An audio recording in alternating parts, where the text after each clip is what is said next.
Check 1 2 1 2. What's up, everybody? DJ Divine Justice here, aka DJ Closet Full of Toys.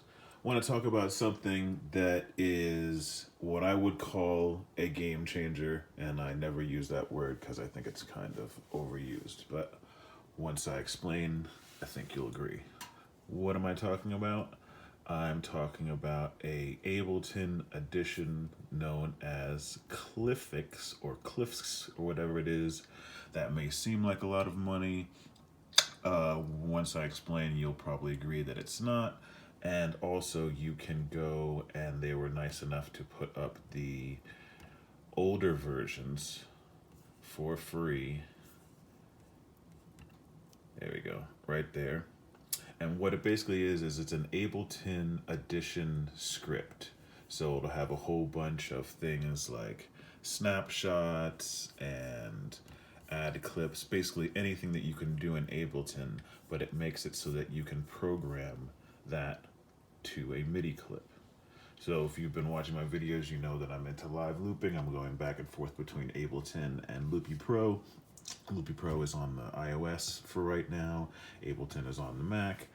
So why is this so cool? Well, let me at least start to show you, and then maybe we can figure this out. So let's say I've already got this first clip playing, whatever loop that I've done.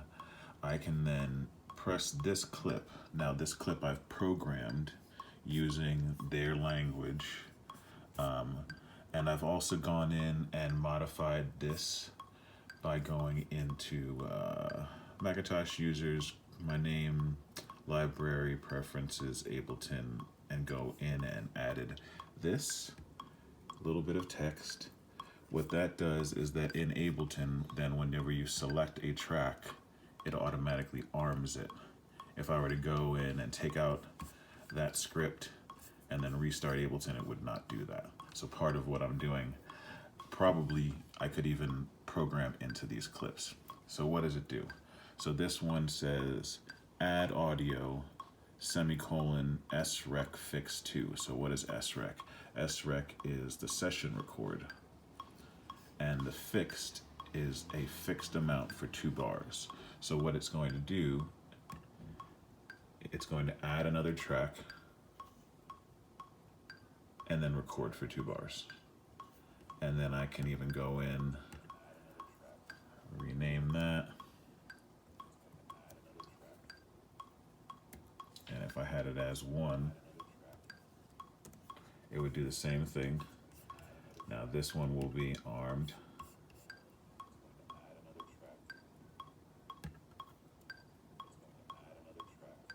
And you see it only did it for 1 bar.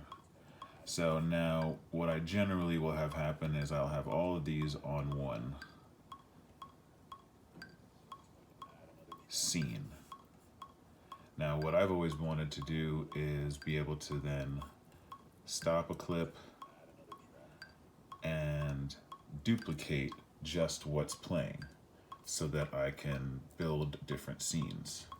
So one I really like about the push is that's one of the only controllers that when you press duplicate, it will do that. It will duplicate just the ones that are playing. That's also known over here as, if you right click on the scenes, it's called capture and insert. So if I were to stop this clip,